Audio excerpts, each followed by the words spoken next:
Hello, everyone, and welcome to Beginnings, the show that asks, where do creative people come from? My name is Andy. I'm the host of the show and a writer and performer based in Los Angeles, California, here to soothe your anxious heart with wide-ranging existential conversations.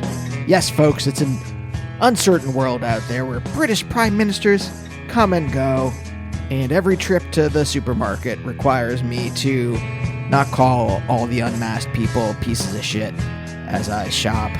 Anyway, the point is, forget your worries, because what a very good episode I have for you today. This is Tara Jane O'Neill. If you don't know who Tara is, Tara Jane? Really should have probably asked that. If you don't know who TJO is there, that's easy. Why don't I read you her bio right now? Artist and musician Tara Jane O'Neill cut her teeth in the 1990s Louisville music scene as the bassist of the influential post-punk group Rodan. After their breakup in 1994, she moved to New York, where she performed in a number of fantastic bands, including Wretsin, Ida Wretsin Family, the Sonora Pine, and The Naysayer. She's also released over a dozen albums and EPs under her own name on labels like Cranky and K, and as a visual artist, she's been exhibited all over the world. In early November, the Sonora Pine's second album, 2, will be reissued on Riley Walker's label. Riley Walker, a fantastic musician in his own right, on his label, Husky Pants Records, and I can't recommend it enough. Been a fan of TJO's. There we go. I've been a fan of TJO's music for decades now. I discovered her in college. Yeah, it'd have to be. I mean, most of it at the same time. Because by the time I'm in college, I'm getting all the Louisville stuff. So Rodan and Slint, For Carnation, I think. It's been a while. As well as her solo stuff, as well as Wretsin and Ida, who my friend Kyle, who I was in a band with, we were huge fans of. I remember seeing them both in New York when we were visiting. So this was very exciting, and we get in pretty deep. She even remarked, she's like, whoa, I didn't know we'd be doing this at least so quickly into the interview. But I'm very glad that TJO was game to go along with the flow, and I'm just glad I got to talk to her, period, because I love her music. By the way, if this is your first time listening to Beginnings and you enjoy yourself, you're like, I want to check out I like the Cut of the Skies jib. I want to check out some other episodes. I want to hear other existential talks with musicians and writers and artists and comedians and actors I like. Why, you can subscribe wherever you get your podcast from. And hey, why not leave a review and a 5-star click on Apple Podcasts or Spotify, I guess. And while you're subscribing, why not check out the back catalog? I've been doing this for almost 13 years, and I've got hundreds of great episodes with tons of people. I mean, if we're talking the Louisville music scene, I talked to David Grubbs years and years ago, who was part of the group Squirrel Bait. And just recently I've talked to great musicians like Dear Nora and Laura Veers and Kevin Barnes from Of Montreal. So check out those episodes. Subscribe. I'm on Twitter and Instagram at Andy Beckerman. And coming up, a lot of amazing episodes, including Homeboy Sandman, Kurt Wagner from Lamb Chop, Jerry Stahl, incredible writer. So stay tuned for those. But for now, let's talk to Tara Jane O'Neill.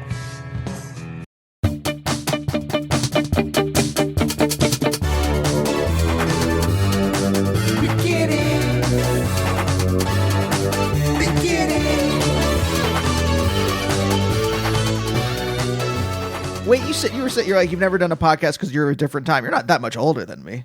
You're like slightly. How old are you? 79. I'm 43. I'll be 50 in November. Boom.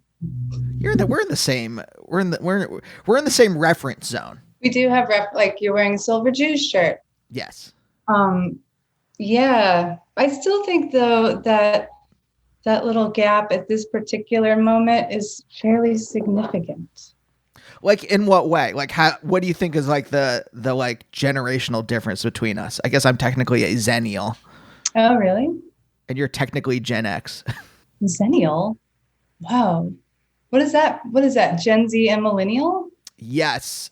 Or Gen X and millennial. So I'm not I'm technically Gen X, but all of my like references and all of my like just the vibes, I guess is the word we're using now. I vibe more with the millennials than with Gen X. Right. Whatever that means. It's all arbitrary, I suppose. It is, except you do podcasts and I've never done one. So therein lies the stretch, the generational stretch. As much as like talking about generations is somewhat like talking about is kind of like talking about astrology in the same way. Like I think there's maybe as much scientific evidence that like people of the same generation besides references have any other similarities. Do you think there are differences just, in the couple years of difference between us? Well, I don't know you very well. It's been, according to my Pro Tools counter, 3.5 minutes, but broadly, I mean, I do, because, I'm in a cuspy place where I remember lots of things about having to scavenge for information and like lots of old paper things or these kinds of things. And I remember like I didn't get my own email address until 2002. And I can remember, for instance, doing many, many tours before any computers were involved, at least on my end. And so just like having this kind of early adulthood, like the same kind of activities I do now, but in a totally analog world, I feel like that is kind of, for me at least, the noticeable signature difference between the people who are 43 and the people who are 49. Yeah. How do you think that formed your relationship with the world? Because I was on the cusp of like, I got the internet when I was still in like junior high, I think. It was like in its like very formative era. So it wasn't really what it is now, but like I still was able to like log on to AOL and talk to people in chat rooms when I was like 12. Wow. Yeah. So like that's formed my relationship with the world in a, I don't even know how, but I'm curious, like, how do you think like analog life formed your relationship with the world?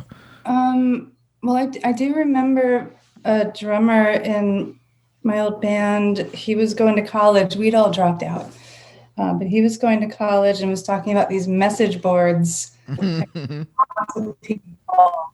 On the computer at college, and I was just like, what's the point of that? I mean, you guys are all at college, and it was like, some sort of closed network for the students, and I was like, why? Like, just, you can talk to each other, see each other, and you're right there. Why not do that? I mean, I do I mean, of course, obviously I used the internet and the devices in their far-reaching ways, but it is limiting. I do remember like having to make phone calls with people and like plead our case. Like, can we please have a show in your random town? And please stay at your house. There was a lot more, I think when things are face-to-face, lots of different kinds of communications happen. Because, anybody can craft a slamming email that's very persuasive and flouncy and stuff. That's not true. That's not true. I've gotten so many bad emails from people. Yeah. So, the face-to-face thing definitely, I mean, I don't even know how to compare them. They're just inherently different. But, there are certain things like back in the day of like face-to-face, all of the signifiers were still there. I feel like, now there's so many signifiers on your Instagram profile and like what you're liking and what you're posting. And it's creating this whole thing much in the same way that like the patches and the outfits and the shit that we like, our flags, the way we flagged. Yeah.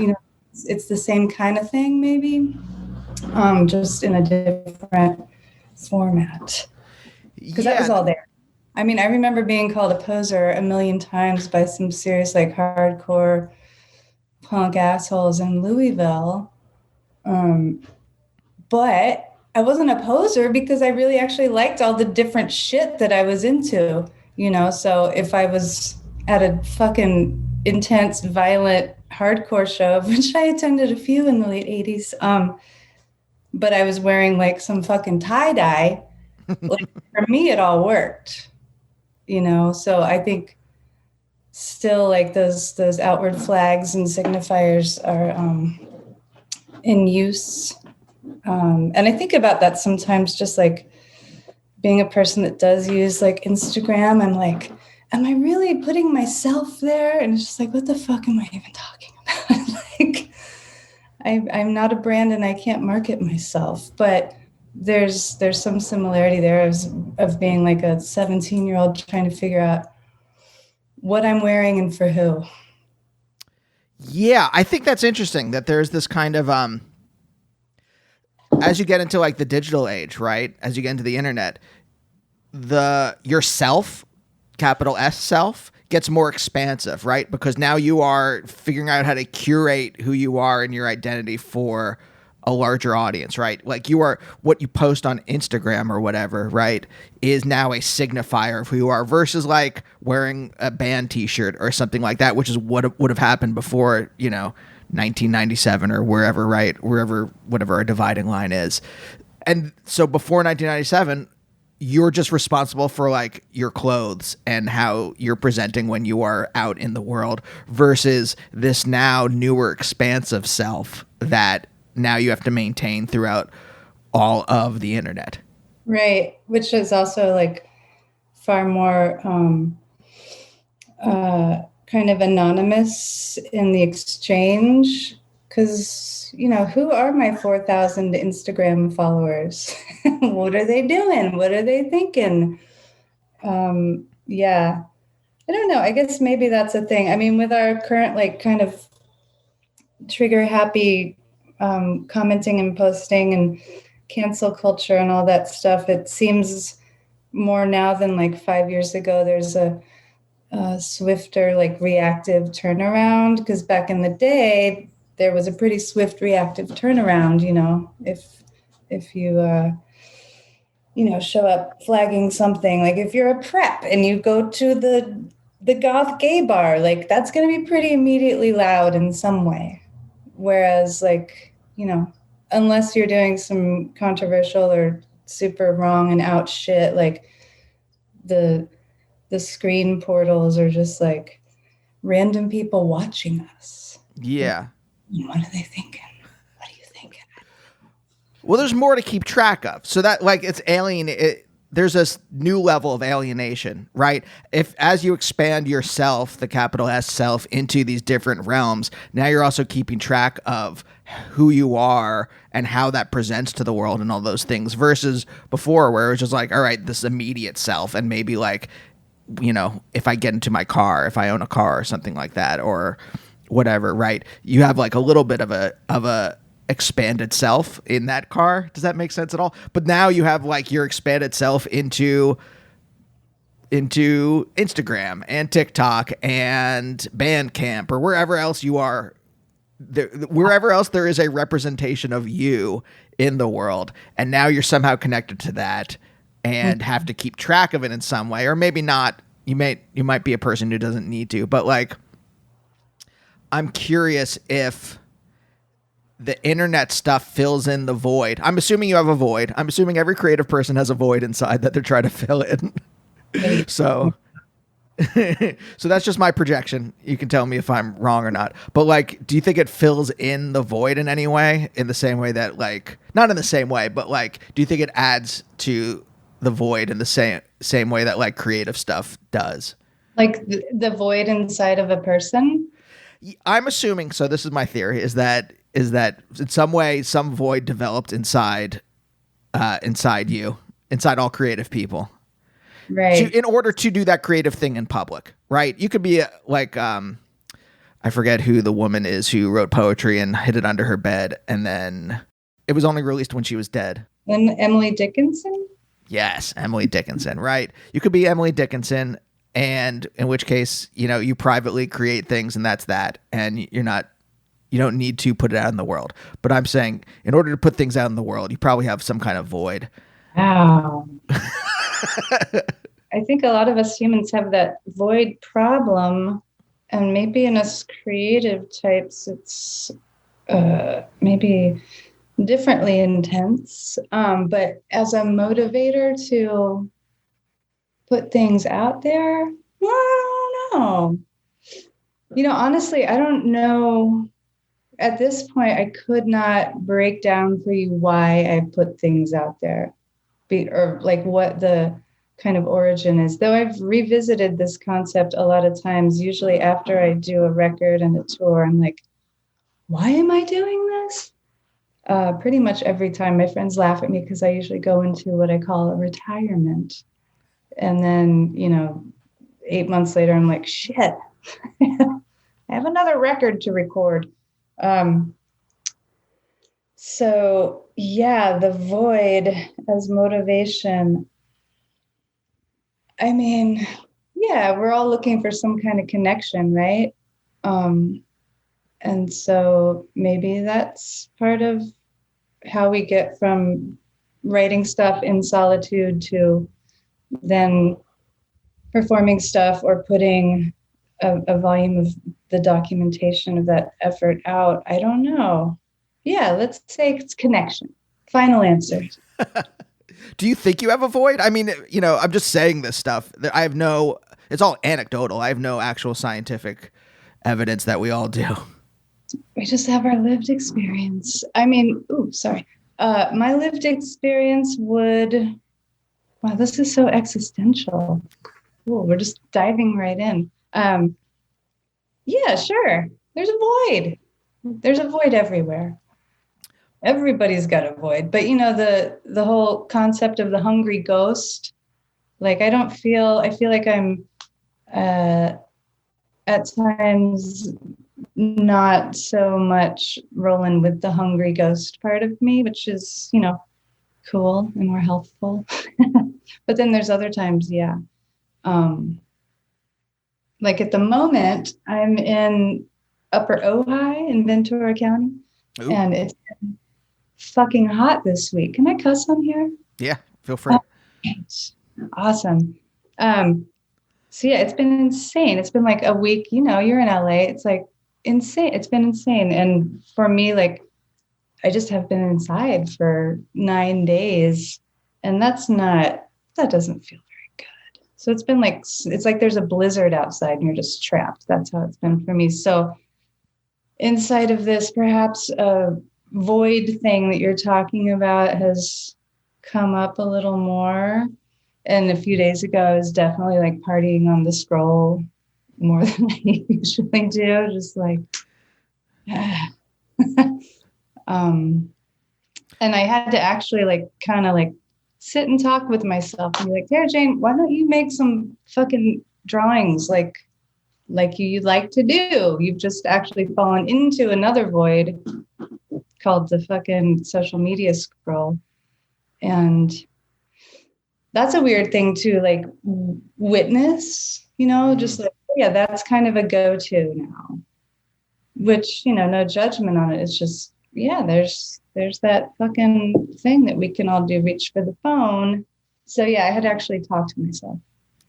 Wait, what's a hungry ghost? I think I've heard that phrase before, but I'm not sure I know what it is. I'm pretty sure, I doubt it's the same words, but it's, I think from a Buddhist kind of school of thought, where, the hungry ghost, this is totally just me making up my memory of what it is and reflecting how I understand it. So don't quote me on the podcast. One who is walking through the world with this tremendous void, and the trick is, they're constantly trying to feed it. They're hungry, and they are just, that's what it is. So it's just this existence of seeking to fill this void in whatever ways they can find, I guess we could call it, in a contemporary way, it would be, addictions, perhaps. But yeah, it's like this kind of personified character of somebody walking through life empty and hungry and constantly seeking, which is kind of the internet, huh? Do you know where your void developed? Like, I think about, and this is such a simplistic thing, but like, I was a good student, so I was constantly getting like pats on the head and gold stars. And then at some point I moved out of that realm, and I realized I still want pats on the heads and gold stars. I had some meeting yesterday where I was talking to like some executive, and I was saying that to them, and I realized, I'm like, oh yeah, that's what I want from you. Like, you guys have taken the place of my parents. Like, TV executives are now like filling it for my parents, and I want them to be like, this script is very good. Good work, Andy. Right. The pat on the head. And then also like the very real, like, things that would take care of you potentially, like money, providing for you. Yeah. Wow. Wow. That's heavy. I mean, the internet does that too, right? Like, put out some stuff, get some likes, pats on the heads, gold stars. Yeah, well, that's what I was saying, that we're like, there is this kind of like, it is it's like the junk food of the void, right? Like, if the Hungry Ghost is there and like creative work is like a delicious, like a roasted cauliflower with a smoked paprika and chili flakes, right? It is, a bag. The social media is like a bag of like potato chips or Oreos or something like that. Yeah, which are a finely crafted confection, just like the internet. Totally. So, like, do you have like is there a thing like that for you where it's like, I wanted pats on the head and that's where the void's coming from, or do you have a different origin for yourself? Geez, I don't know about where my void comes from or what's totally shaped it in its origin spots. I mean, this is some heavy shit, dude. Am I paying you for this? It's like therapy. You can Venmo me afterwards. Just send me an invoice. No, but I will say that, like, I started playing shows when I was 19. And we had a really cool scene in Louisville. It was pretty small, but it was very energetic. And for some reason, people really liked, I had a band that became Rodan, and then I had a band that was called Drinking Woman. And we were playing at the same time. So I was doing a lot of playing and getting to travel for the first time, and meeting some older people, because I was 19, so everybody was older, and getting to like share stages and nights with people who were in the scene who I admired in other cities or in my own city. And that starting out that way, like having that good kind of luck where people appreciated that stuff, was a pretty complicated baseline. Not a baseline. I was playing bass lines, but I mean a different kind of bass line. So like, we didn't have that. I mean, arguably we did, because we were like traveling and like, sleeping on dust bunnies and all this stuff. But in the context of the people and places we came from, we were doing great and we were having fun and people liked it. And so it was not necessarily a pat on the head. It was definitely like motivating and stoking, because we didn't really have like any ideas, because it wasn't even on the table then that we would like start a band and make some music and make some money. There was no money. There weren't even like sponsorships. And certainly the kind of ethos of the region was like, fuck the man, don't take anything. I mean, later we got asked, the shoe company Converse wanted to sponsor Rodan, and we were like, fuck you, man, no way. But like we wore chucks and stuff, so that would have been all right. That would have been actually like very logical, direct kind of thing. But we were shooting ourselves in the foot all the time because there was, at least in Louisville, this kind of thing of praise and rising above was not cool. So it was a weird thing because it was like, yeah, we're doing all this stuff. People are responding to it. That felt really good. That kept us going because it wasn't a moneymaker and it wasn't something that our parents were very into, or, we all quit college. It was a labor of love. So that was good. But then at the same time, on the other hand, there was like, oh, well, that's not cool. If you're popular, that's not cool, unless it was in a very specific way. And looking back, it's like, right, the dudes who kind of made up that architecture that a lot of us funneled through because of time and place, they were all doing great. Like people fucking loving their shit, or they were doing great. And there was a significant amount of money coming from other places. So you can make up your shit when you're a wealthy white guy that's doing really well, So I don't know how I got on that tangent, but there's something about gold stars and pats on the backs in there. No, that's actually a really interesting point. I'm kind of curious about your economic background. Like, are you like, what did your parents do for a living when you were younger? My dad was a businessman. I don't know. He put on suits and went to jobs, and he did marketing of some sort. Yeah, we moved around a lot when I was like kind of up until I was 13. So I don't know. He worked at Hitachi. I know that in the late 60s, he worked in the record division of RCA, marketing albums, which didn't just include Perry Como and Elvis Presley, but Jefferson Airplane and stuff like that. But it didn't matter because he could have been selling tomatoes. It's the same now. It's like tomatoes are an album for a lot of executives, So I don't know. He was a business guy. And there were a lot of us. He sired 9 children. What the oof. What? Yeah. Yep. Your poor mom. My mother is only responsible for 3 of us. Then there were some other litters. Anyhow, he was solidly middle class in a 20th century definition of that. And that was cool. I mean, I wasn't, they got me an acoustic guitar, a cheap ass acoustic guitar for my 15th birthday, which was so awesome.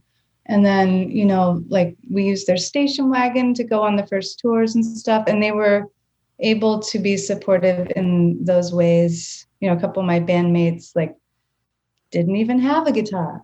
Like they didn't own a guitar because they didn't have even that money. So it was like, again, relative to who I was around, I was like pretty set up, but I wasn't actually, it's like, yeah, Rodin was this really successful, legendary band. It was like, that's cool. We did play some awesome, cool shows and we got to do a bunch of stuff, but we made no money. Our rent was like $150 in this punk house we all shared. And when we went on tour, we slept on dust bunnies. So I asked that because I thought it was really interesting what you said. I've never thought about it before, but the ethos of like, don't sell out, like that, like really got into my blood. And it was like very prevalent in the 90s into the early 2000s. Like, don't sell out no matter what. Right. Yeah. I never thought, but the way you said it was like, oh, it came from like people who maybe like had family money and didn't need to sell out. In the same way, like my wife's a stand-up and she had this like kind of like thought in her head that like if she does a special, she has to burn that material. She can't do it anymore, right? So she did like a Netflix special at the end of last year. She said she can't do that. And I'm like, hold on, why not? People love those jokes. You love doing them. And the person who came up with that rule was Louis C.K., who is like a sexual criminal. Like, why are you following the rules of this person who we all detest? Hmm. And in the same way that I'm like, oh, I never thought about, I just like kind of accepted the don't sell out thing. And it's kind of like, it has guided my life in a certain way. And I appreciate some of it, but it's also like limited some of my possibilities because I don't have family money. I come from middle class. I had enough, I had like clothing and food. It was very nice. I don't think I grew up in a bad way at all, but like, I like to do creative work was a risk. Totally. I mean, I feel like it was just about 5 years ago when family members stopped asking me, what are you going to do? It used to be, well, you need something to fall back on. And then it was like, I was clearly a goner. Yeah, I feel like that's a real thing. And, this is not to say that I'm not super critical of things I involve myself with in that way. Like, if Converse came knocking today, I would absolutely wear those shoes. Yeah, Vans, for sure. Hey, Vans, like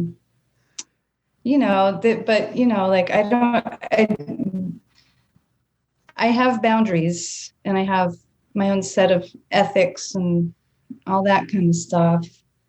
But I feel like there was a definite kind of like culture, and culture is often like a blindly masked thing. Do you know what I mean? Like, it's just like, well, this is what we're all doing.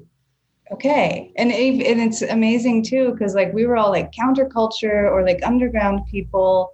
And, I've seen it in most every place I've ever visited, like those of us who are free thinking and trying to like break free of some shit, it's I guess like the signifiers and the astrology and all these things, there is a desire for us to connect, and also like being in the void, bring that one back around. Like we're all in a void. And so like, we're trying to attach to things. And I think that human condition, like we just end up sometimes in there, without necessarily even subscribing, knowing that we're subscribing to this, this culture of thought and action kind of just because it's there. We're not really, just speaking from my own experience as a 20-year-old, like I was like, well, yeah, no, I don't want any of that shit. And it was across the board, and my bandmates were the same way. And there were a couple of things that if we'd like figured out in some more exacting surgical way to navigate a couple of offers that really would have made a difference in our lives at that time, And I'm happy for the way everything went for the most part. I've learned a lot. But yeah, a blind following even exists in our independent thinking situations. And yes, the architects are usually people that either have that kind of resource and privilege, or who've had like some freakish event happen where it's like, oh yeah, this person is making up their shit, and somehow some of the right people caught on to it, and so they can be the architects of their own destiny. But that is so rare. Mm-hmm. Yeah.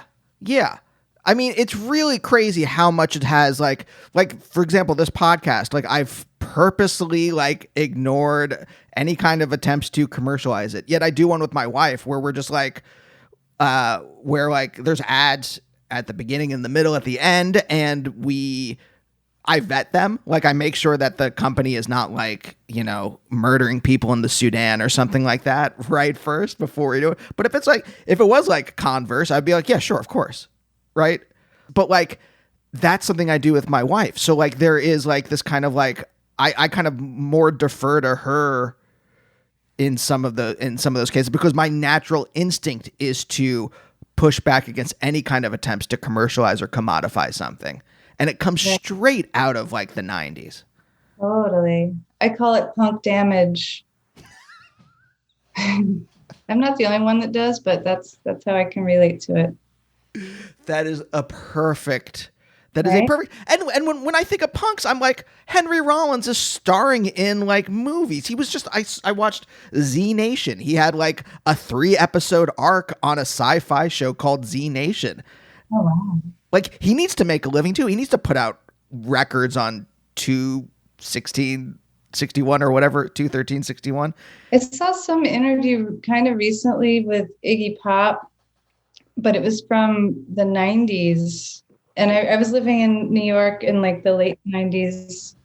And so it was known to me that he had some rad pad on Avenue B right by the Tompkins Square Park. And then recently I saw this very brief interview of him walking down Avenue B, being cool, talking about the neighborhood, really short thing. And then he like pointed up to his building and he was really psyched on where he was living. And I forget what the question was, but he was like something about his house. Like, do you feel bad living in this beautiful penthouse on the park? And he was just like, again, it's relative. Like, it's Avenue B in the 90s. So it wasn't like, you know, Paris or something. Or maybe it was kind of like Paris, but, you know, it wasn't Beverly Hills. And he was just like, well, I'm not a martyr, man. Yeah, you're not. And he's fucking cool. He's the coolest. And he's been doing weird cameo shit forever. So yeah, I mean, that 90s punk damage, Midwestern especially, like stemming from work ethics and blue-blooded money, it's a real weird place to come up. But I've been working it out for the last couple of decades. Yeah. Oh, that totally is a Protestant thing too. That's right. That you mentioned that. It is totally a Protestant fake kind of like pull yourself up by your own bootstraps type thing. That somehow infected all of us. And you think it comes out of like Midwest kind of like indie rock stuff?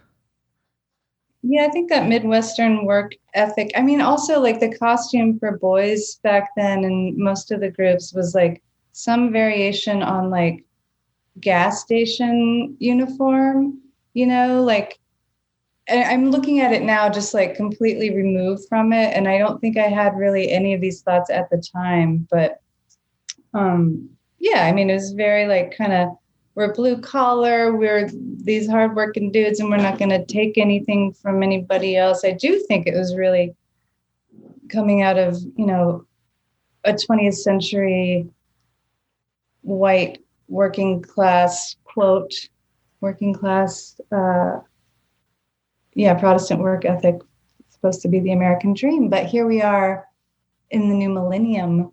And I think it's mostly accepted that that's all bullshit. Uh-huh. 100%. If you don't have the boots, you can't pull up your straps. And that if you fucking go to school, I have so many friends who have gone to school. They're so learned. They're fucking rad. And they're hopelessly in debt and just like, you know, grinding. Just like going from scrubs to pajamas is how one of my friends put it. I'm just like, fuck that shit.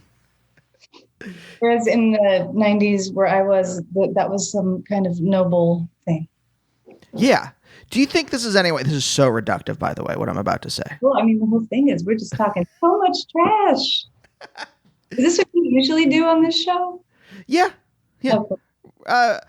Back and forth. Yeah. I think this is pretty standard at the moment. But like your dad was in marketing. Do you think you're pushing back against him at all? Again, like I said, so reductive. I think there was definitely a time when anything resembling my parents other than my physical body, I was pushing back against. But I don't know that I was, you know, aware of that until you just said it. So yeah, maybe. Did you get along with them when you were growing up? Here and there. Yeah. I mean, I was born into a very middle of the road kind of family, and I ended up being a weirdo, and I ended up being a queer, and I ended up not looking like the people around me. And I dropped out of college and started traveling around the world with a bunch of funky boys. So, we had some transitional years, let's say. How do you think you became a weirdo? I ask this so much on the show because it is baffling for me. Like, I know my own trajectory, but like, if you come out of like a kind of like quote unquote normal family, like it is baffling sometimes how I am so different from the rest of my family. I'm kind of curious what your trajectory was. Oh God. I remember my mother telling me that the first day of like, I don't know, I guess it must have been kindergarten or something. We were living in Stamford, Connecticut that year. And I went to the first day of kindergarten, had a lot of fun in my memory. And then she told me that the teacher guy, at the end of the day, he was like, oh, your kids did great, first day of socialization, whatever. And he said to her something to the effect of, oh, she's always going to walk to the beat of a different drummer. So that was the first day out in the world. And I don't know what I did to make him assess the situation like that. But, it's not untrue. But yeah, I don't know. I'm just me, and this is how it came out. And, I think if I hadn't been in a family structure that placed a lot of importance on the upholding of certain nuclear family appearances, let's call it, then, maybe I would have been able to skip over a couple of angsty eras. Maybe not. I do have a friend who was raised by a creative, caring kind of hippie family, not in like a wild hippie way, just natural foods and consideration and all that. And she told me that she didn't experience angst until she was 24 years old. It's like, wow, that's crazy. Yeah, I mean, certainly there's something about being a queer that makes, it's a huge thing, even if, it takes a long time to unpack queerness. And I think especially when I was coming up and kind of figuring that out a little bit, it was the 80s. There was the AIDS crisis.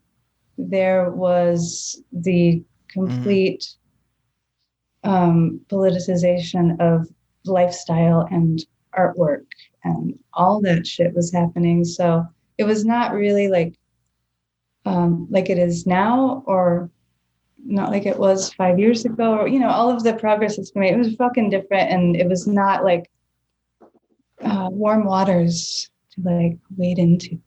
Let's do some self-discovery. It was constant negotiation and creating all sorts of protective layers, perhaps, and but also code switching, all that stuff that people have to do. But again, I was in Louisville, so the large handful of us in that city who had anything weird going on any kind of spectrum that wasn't dominant culture there, we were pretty easy to see and find. And so that was a great and wonderful thing. I mean, going to Midwest dude hardcore shows was a weird place to get into stuff, but I'm so grateful for it because, I was 15, I guess, when I started going to those shows, and thank God. So wait, how did you end up in Louisville? We had moved back and forth from Louisville a lot of times, depending on my dad's job, and I'm not sure what their calculus was to end us up there, because we did 5 years in Orange County right before that. So I get to have the new wave first part of the 80s in Southern California. And then got shipped back to Louisville for high school, which really sucked. But like I said, because it was a small place, we could find each other, and we did. And we had a really cool scene that totally saved my life. I think if I'd stayed in Orange County, I don't even know that it wouldn't have gone like it has. Yeah. I can't imagine that. Yeah. I mean, what was it that allowed you to be yourself, as opposed to kind of like, you could have just, pushed down, whatever. Both, you could have pushed down your sexuality, you could have pushed down like just your preferences in music, and just kind of like modeled yourself after your family. Like, what let you, or what gave you the freedom to express your identity? Oh, I mean, really, I think that, well, if there's a few things. I think, like, broadly, if you are a queer that doesn't figure out how to do that, then you're going to die. And I think that there was some degree of intuiting that. Like, I couldn't just be somebody else. Like, it's just a thing you just have to do. And I had the weird fortune of becoming terribly ill right before I turned 13. I was like in the hospital for months, and I had to like take gnarly drugs and kind of like be the sick kid for a few years. And I think something about that experience also just like kind of cleared the table. It was like, all right, whatever. Like, we got one life to live. Like the kind of fatalist, honestly. Just like, well, I'm going to die, I'm born to die, so I might as well enjoy my life, that kind of thinking, but at a really young age. So I think that helped. And I mean, honestly, it really was just like the music, because that's all I ever really liked to do. Like, had one of those little toy record players when I was really little, and then tape players, and I got my own, like, I had a record collection by the time I was 8, Mm-hmm. And I would like make mixtapes with like 2 boom boxes recording one another with the same song over and over. Yeah. So like, that's kind of all I wanted to get involved with. And happily along with that, because I wasn't going to the conservatory, because I hadn't had lessons, it wasn't a part of my family's reality, then the way I got music also came along with all this other social reality where the other freaks were. So Yeah. I think going back to something that you said before, like, I think one of the things, I was in a band in Pittsburgh. I went to Pitt for college, and one of the things that like filled in the void that fed the Hungry Ghost cauliflower as opposed to junk food was the community. And having a scene, I love the Pittsburgh scene. And I think it formed me very much as a person, because it was very welcoming. And you had everyone from like indie pop bands to punk bands to hardcore bands to like post rock, whatever, like all kinds of genres all playing together. Yeah. And it felt like a real community, and like everyone kind of hung out together. Yeah. Totally. We had that in Louisville. I mean, I'm like talking trash on like certain aspects of it, but totally. And I feel like I'm really grateful that I am so old. And I guess you are too in this way, because it was a thing like in certain places, like me. Okay, so me, I went to a rainbow gathering and then got out of the forest and went to King Horse's show. And they're this amazing hardcore band. And they had a slogan on one shirt that said pure hate. And that worked for me. Like, it was all just this continuum. And like, you'd go to the gay bar, because there was a gay bar that would smuggle in us like youngsters, which looking back was a little iffy, but we went and we had a great time. And, there's like these intense, like, I don't even know what the fuck they were, weirdos. Like, so yeah, you would have goths and you would have fucking Grateful Dead friends, and we'd all go to the hardcore show. And, Slint would play and be like, God, shut the fuck up. Will King Horse start, please? But it all fit together. It was just, we were all freaks. Other than the violent racist skinheads, everybody was in there. And I think, yeah, like all the naming of stuff, like it was hardcore, it was punk rock, it was post rock, it was folk rock, like all the genreizing of everything is cool for library catalogs. But it like these, a lot of these names did not exist at that time. So we could kind of flow freely a little bit. I mean, like I said at the top, I got called a poser by certain people, but it's like, whatever, it doesn't bother me because fucking The Hissing Summer Lawns by Joni Mitchell is the best record ever. And I fucking love Sign of the Times.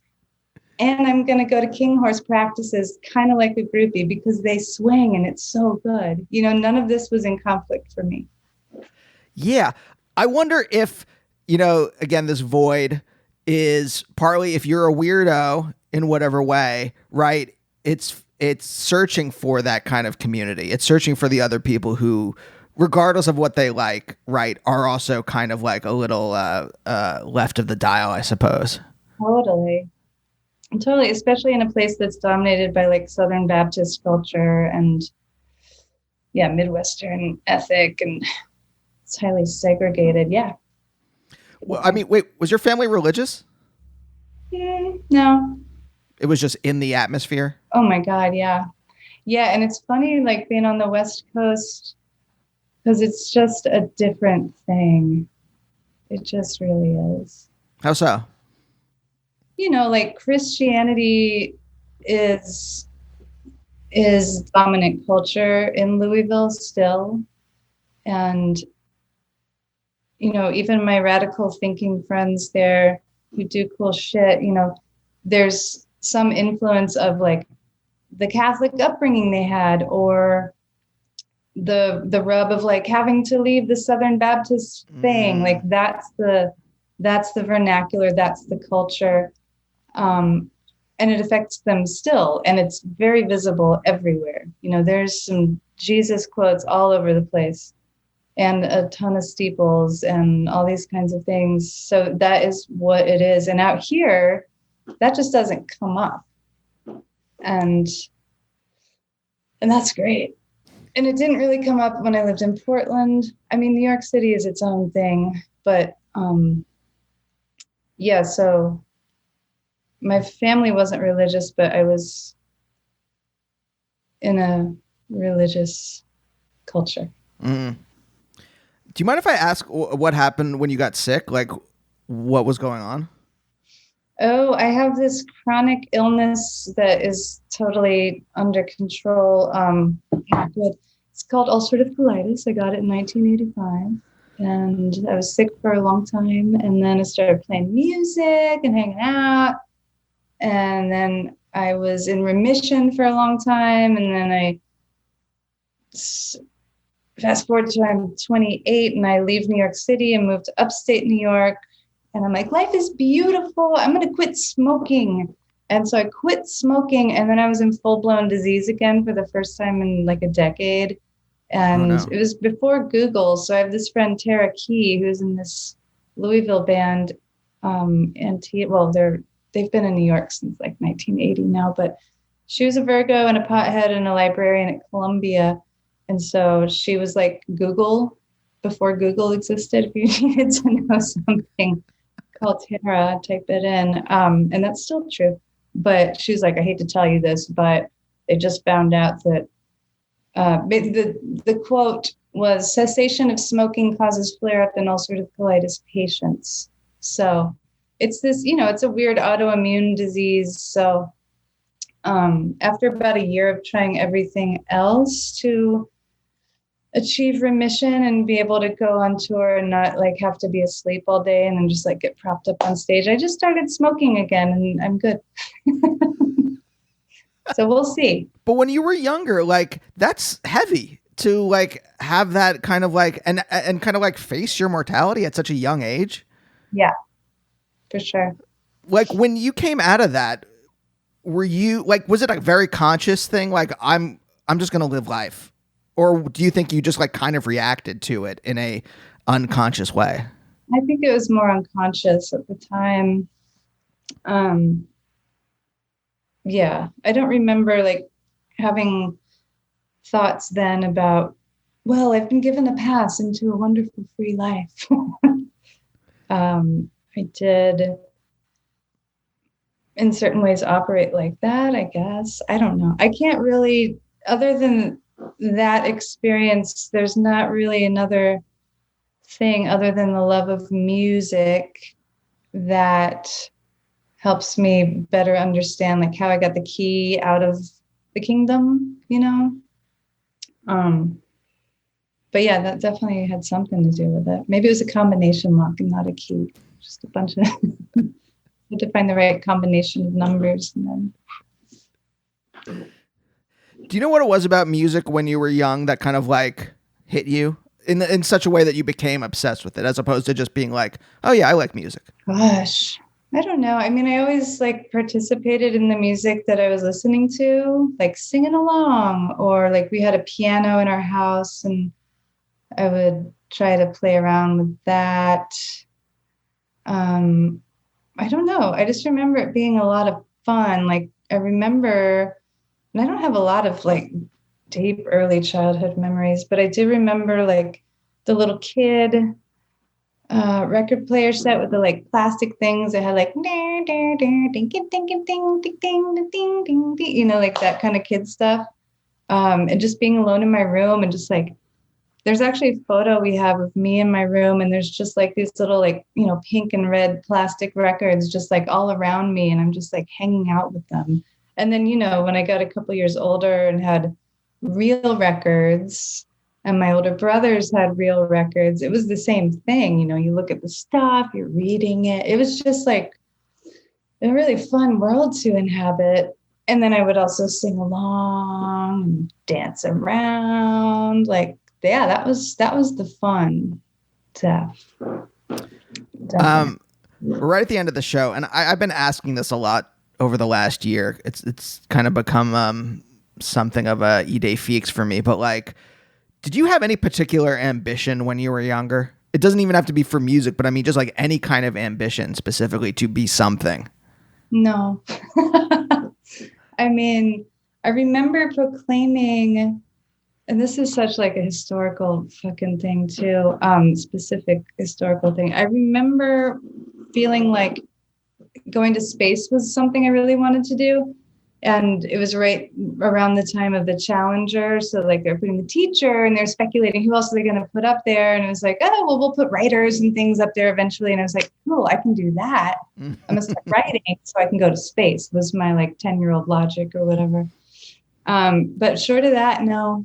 I mean, and that still comes up like during pandemic when there was no show to play and I could not find my motivation or taproot. I was just like, fuck, I'm like 18 again. And I really have no ambition to do anything other than make music with my friends.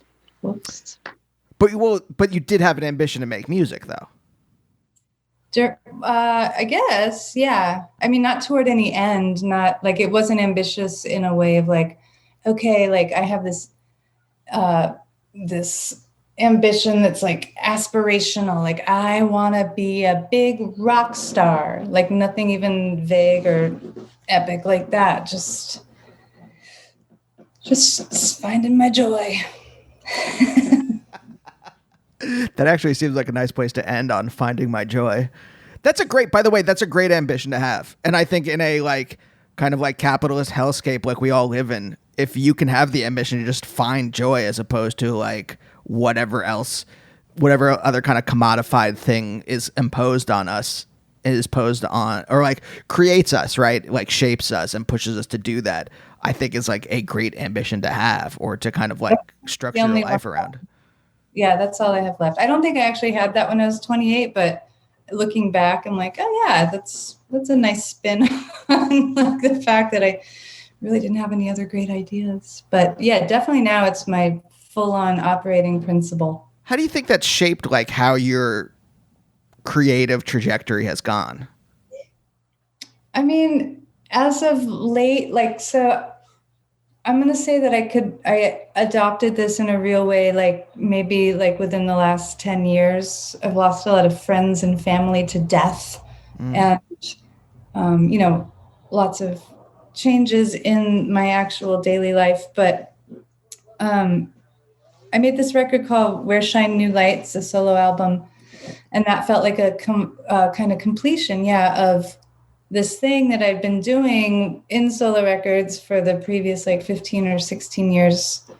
And so I felt like I completed my statement as a solo artist with that record. And so then after that, it was like, I can do whatever the fuck I want. And the last couple full lengths I've done, one was the straight up singer-songwriter record that everybody accused me of doing before, but it's no, I've never made a singer-songwriter record. This is a singer-songwriter record. And a couple of labels that didn't want to put it out were like, do you know what you're doing? Are you aware of what you're doing? I'm like, yeah, actually. And then a shitty 80s radio lo-fi drum machine record I did a couple of years ago. So and then I play improvised music with people all the time. I'm going to go to New York next week and play my first solo show since before pandemic of songs, which is exciting. But yeah, I feel definitely liberated. Also, after making records for over 25 years now, it's it's the combination lock opened again, and I'm just I'm just trying to find my joy. So this is how it shapes my quote career. Oh man, Tara, thank you so much for joining me. This is such a delight. Andy, this is really fun. Thanks for taking me on my first podcast ride. Yeah, of course. How do you feel at the end of it? At the end of the ride, as you're getting off back to the amusement park? It was really fun talking to you. I'm glad.